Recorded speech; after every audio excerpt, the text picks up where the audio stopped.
ಸರ್ಕಾರ ರಚನೆಗೆ ಬಿಜೆಪಿ ಮುಂದಾಗ್ತಾ ಇದೆ. ಹೌದು, ಕಳೆದ 2 ಬಾರಿಗಿಂತನೂ ಕೂಡ ಹೆಚ್ಚಿನ ಸ್ಥಾನಗಳು ಬಂದಿರುವಂತದ್ದು ಬಿಜೆಪಿಗೆ ಹೊಸ ಹುಮ್ಮಸ್ ಕೊಟ್ಟಂಗಾಗಿದೆ. ನೂತನ ಸಿಎಂ ಆಯ್ಕೆ ಸಂಬಂಧ ಬಿಜೆಪಿ ನಾಯಕರುಗಳ ಸಭೆ ನಡೀತಾ ಇದೆ. ಮನೋಹರ್ ಲಾಲ್ ಖಟ್ಟರ್, ಇಂಟ್ರೆಸ್ಟಿಂಗ್ಲಿ ಮನೋಹರ್ ಲಾಲ್ ಖಟ್ಟರ್ ಅವರ ನಿವಾಸದಲ್ಲಿ ಸಭೆ ನಡೀತಾ ಇದೆ. ಹರಿಯಾಣದ ಉಸ್ತುವಾರಿ ಆಗಿರುವಂತಹ ಧರ್ಮೇಂದ್ರ ಪ್ರಧಾನ್ ಭಾಗಿಯಾಗಿದ್ದಾರೆ. ಸಹ ಚುನಾವಣಾ ಉಸ್ತುವಾರಿ ಆಗಿರುವಂತಹ ವಿಪ್ಲವ್ ದೇವ್ ಭಾಗಿಯಾಗಿದ್ದಾರೆ. ಮತ್ತೊಂದು ವಿಚಾರ ಅಂತಂದ್ರೆ ಮನೋಹರ್ ಲಾಲ್ ಖಟ್ಟರ್ ಅವರನ್ನ ಚುನಾವಣಾ ಪ್ರಚಾರದ ಸಂದರ್ಭದಲ್ಲಿ ಬಿಜೆಪಿಯನ್ನು ಬಹಳ ಉಪಯೋಗಿಸಿಕೊಂಡಿರಲಿಲ್ಲ. ಕೇಂದ್ರ ಸಚಿವರಾಗಿದ್ದಾರೆ ಹೌದು ಈಗ, ಬಟ್ ಮನೋಹರ್ ಲಾಲ್ ಖಟ್ಟರ್ ಅವರನ್ನ ಪಕ್ಕಕ್ಕಿಟ್ಟೆ ಇಲ್ಲೊಂದ್ ರೀತಿ ಬಿಜೆಪಿ ಚುನಾವಣೆ ಎದುರಿಸ್ದಂಗಿತ್ತು. ಆಮೇಲೆ ಪ್ರಧಾನಿಯನ್ನು ಕೂಡ ಏನ್ ಬಹಳ ಹೆಚ್ಚಾಗಿ ಬಳಸ್ಕೊಂಡಿರ್ಲಿಲ್ಲ, ಒಂದು 4 ರ್ಯಾಲಿ ಅಷ್ಟೇ ಪ್ರಧಾನಿ ಮಾಡಿದಂಥದ್ದಿಲ್ಲಿ. ಹಾಗಾಗಿ ಇದು ಬಿಜೆಪಿಯ ಹೊಸ ಸ್ಟ್ರಾಟಜಿಗೆ ತಂದ್ಕೊಟ್ಟಂತ ಒಂದು ಅನುಕೂಲ ಅನ್ನುವಂತ ರೀತಿಯಾಗೂ ಕೂಡ ಬಹುಶಃ ವಿಶ್ಲೇಷಿಸಬಹುದಾಗಿದೆ ಅಂತ ಕಾಣಿಸುತ್ತೆ. ಹರೀಶ್ ನಮ್ಮ ಜೊತೆಗೆ ಜಾಯ್ನ್ ಆಗ್ತಿದ್ರೆ. ಹರೀಶ್, ಬಹಳಷ್ಟು ಚುನಾವಣೆಗಳಲ್ಲಿ ಬಿಜೆಪಿ, ಅದರಲ್ಲೂ 2014ರ ನಂತರದ ಚುನಾವಣೆಯಲ್ಲಿ ನಾವು ನೋಡಿದ್ರೆ ಮೋದಿ ಆ ಚುನಾವಣೆಗೆ ಸಂಬಂಧಪಟ್ಟ ಹಾಗೆ ಫೇಸ್ ಆಗಿರ್ತಾ ಇದ್ರು. ಬಹುಶಃ ಈ ಬಾರಿ ಹರಿಯಾಣದಲ್ಲಿ ಅಂತ ರೀತಿಯ ಪ್ರಯತ್ನಕ್ಕೆ ಬಿಜೆಪಿ ಕೈ ಹಾಕ್ಲಿಲ್ಲ. ಒಂದ್ ರೀತಿ ಮೋದಿ ಬಹಳಷ್ಟು ಚುನಾವಣಾ ರ್ಯಾಲಿಯಲ್ಲೂ ಕೂಡ ಅಲ್ಲಿ ಕಾಣಿಸ್ಕೊಂಡಿರ್ಲಿಲ್ಲ. ಹಾಗಾಗಿ ಇದು ಮೋದಿ ಸೆಂಟ್ರಿಕ್ ಆದಂತ ಚುನಾವಣೆ ಅಲ್ಲ ಅನ್ನುವಂಥದ್ದನ್ನು ಬಿಂಬಿಸುವಂತ ಪ್ರಯತ್ನವೂ ಕೂಡ ಮಧ್ಯದಲ್ಲಿ ನಡೆದಿತ್ತು.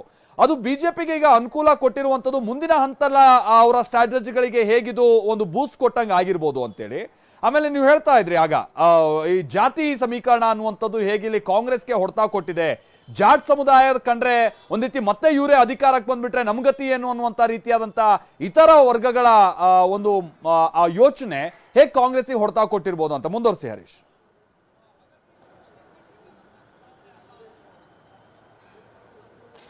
ಹೌದು ಮಾಲ್ತೇಶ್, ಇಲ್ಲಿ ಮುಖ್ಯವಾಗಿ ಜಾಟ್ ಸಮುದಾಯ ಜಮೀನನ್ನು ಹೊಂದಿರುವಂತಹ ಸಮುದಾಯ, ಹಳ್ಳಿಗಳಲ್ಲಿ ತಮ್ಮದೇ ಆದಂತಹ ಈಗಲೂ ಕೂಡ ಗೌಡಿಕೆ ಮಾಡುವಂತಹ ಸಮುದಾಯ.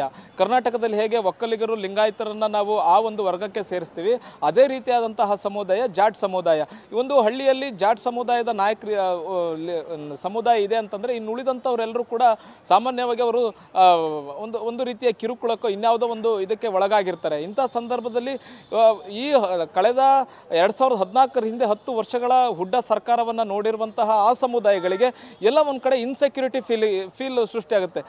ಅಂದರೆ ಕಾಂಗ್ರೆಸ್ ಸರ್ಕಾರ ಬಂದಿದ್ದಾದಲ್ಲಿ ಭೂಪೇಂದ್ರ ಹುಡ್ಡ ಮತ್ತೆ ಮೇಲ್ಪಂಕ್ತಿಗೆ ಬರ್ತಾರೆ, ಅವರೇ ಮುಖ್ಯಮಂತ್ರಿ ಆಗ್ತಾರೆ. ಜಾಟ್ ಸಮುದಾಯ ಮತ್ತೆ ತನ್ನ ಪ್ರಾಬಲ್ಯವನ್ನು ಹರಿಯಾಣದಲ್ಲಿ ಸೃಷ್ಟಿಸುತ್ತೆ. ಇದರಿಂದ ಉಳಿದ ಸಮುದಾಯಗಳಿಗೆ ಬದುಕಲಿಕ್ಕೂ ಕೂಡ ಕಷ್ಟ ಆಗುತ್ತೆ ಅನ್ನುವಂಥ ಭಾವನೆ ಕ್ರಿಯೇಟ್ ಆಯಿತು. ಮತ್ತು ಅದನ್ನು ಬಿಜೆಪಿ ಕೂಡ ಚೆನ್ನಾಗಿ ಅದನ್ನು ಬಳಸ್ಕೊಳ್ತೆ. ಯಾಕಂತಂದರೆ ಕಳೆದ 10 ವರ್ಷಗಳ ಆಡಳಿತದಲ್ಲಿ ಬಿಜೆಪಿ OBC ಸಮುದಾಯಗಳಿಗೆ ಹೆಚ್ಚಿನ ಮಾನ್ಯತೆಯನ್ನು ಕೊಟ್ಟಿದೆ. ಮತ್ತು OBC ಸೆಂಟ್ರಿಕ್ ಆದಂತಹ ರಾಜಕೀಯವನ್ನೇ ಹರಿಯಾಣದಲ್ಲಿ ಮಾಡಿರುವಂಥ ಜಾಟ್ ಸಮುದಾಯನ ಪಕ್ಕಕ್ಕಿಟ್ಟು ಉಳಿದ ಎಲ್ಲ OBC ಸಮುದಾಯಗಳನ್ನು, ಬ್ರಾಹ್ಮಣ್ ಮತ್ತು OBC ಸಮುದಾಯವನ್ನು ಒಟ್ಟಾಗಿ ಕೂಡಿಸಿಕೊಂಡು ಇವತ್ತು ಈ ಒಂದು ಚುನಾವಣೆಯನ್ನು ಗೆದ್ದಿದೆ ಅನ್ನುವಂಥದ್ದನ್ನು ಹೇಳ್ಬೋದು. ಮತ್ತು ಈ ಒಂದು ಜಾತಿ ಸಮೀಕರಣದ ರಾಜಕೀಯ ಕೂಡ ಬಿಜೆಪಿಗೆ ಸಕ್ಸಸ್ ನೀಡುವಲ್ಲಿ ಯಶಸ್ವಿಯಾಗಿದೆ. ಮನೋಹರ್ ಲಾಲ್ ಖಟ್ಟರ್ ಅವರು ಕೂಡ OBC ಸಮುದಾಯಕ್ಕೆ ಸೇರಿದವರು.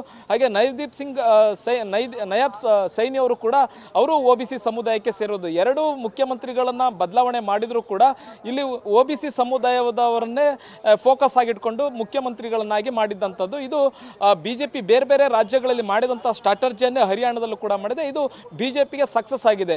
ಮುಖ್ಯವಾಗಿ ಯಾವುದೇ ರಾಜಕೀಯ ತಂತ್ರಗಾರಿಕೆ ಮಾಡುವಂಥ ಪತ್ರಕರ್ತರಿರ್ಬೋದು ಮತ್ತು ಬೇರೆ ಬೇರೆ ರೀತಿಯ ಚುನಾವಣಾ ತಂತ್ರಕಾರರು ಪ್ರಚಾರಕ್ಕೆ ಹೋದಂಥ ಸಂದರ್ಭದಲ್ಲಿ, ಅಖಾಡಕ್ಕೆ ಹೋದಂಥ ಸಂದರ್ಭದಲ್ಲಿ ಏನು ಕಾಣುತ್ತೆ, ಯಾರು ಮಾತಾಡ್ತಾರೆ ಅವರ ಅಭಿಪ್ರಾಯವನ್ನು ಸಂಗ್ರಹಿಸ್ಕೊಂಡು ಬಂದು ಹೇಳ್ತಾರೆ. ಇಲ್ಲಿ ಎಷ್ಟೋ ಸಮುದಾಯಗಳು ಬಹಿರಂಗವಾಗಿ ಮಾತಾಡೋದೇ ಇಲ್ಲ. ಅಂತಹ ಸಮುದಾಯಗಳು ಇವತ್ತು ಬಿಜೆಪಿಗೆ ಮತ ಹಾಕಿವೆ. ಆ ಒಂದು ಫಲಿತಾಂಶ ಇದರಲ್ಲಿ ಗೊತ್ತಾಗ್ತಾ ಇದೆ ಅನ್ನುವಂತಹದನ್ನ ನಾವು ಗಮನಿಸಬಹುದಾಗಿದೆ. ಇನ್ನು ಮುಖ್ಯವಾಗಿ ಕುಮಾರಿ ಶೈಲಜಾ ಅವರ ಒಂದು ಒಳಗೆ ಅಸಮಾಧಾನ ಏನಿತ್ತು ಅದು ಕೂಡ ಕಾಂಗ್ರೆಸ್ಗೆ ಬಹಳ ದೊಡ್ಡ ಹೊಡೆತವನ್ನು ಕೊಟ್ಟಿದೆ.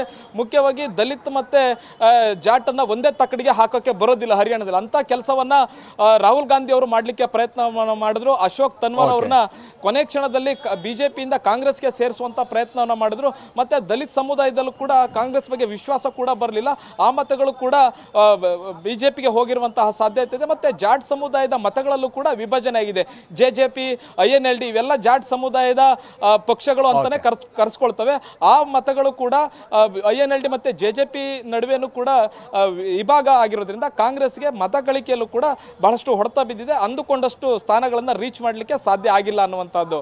Maltesh, thank you Harish, thank you.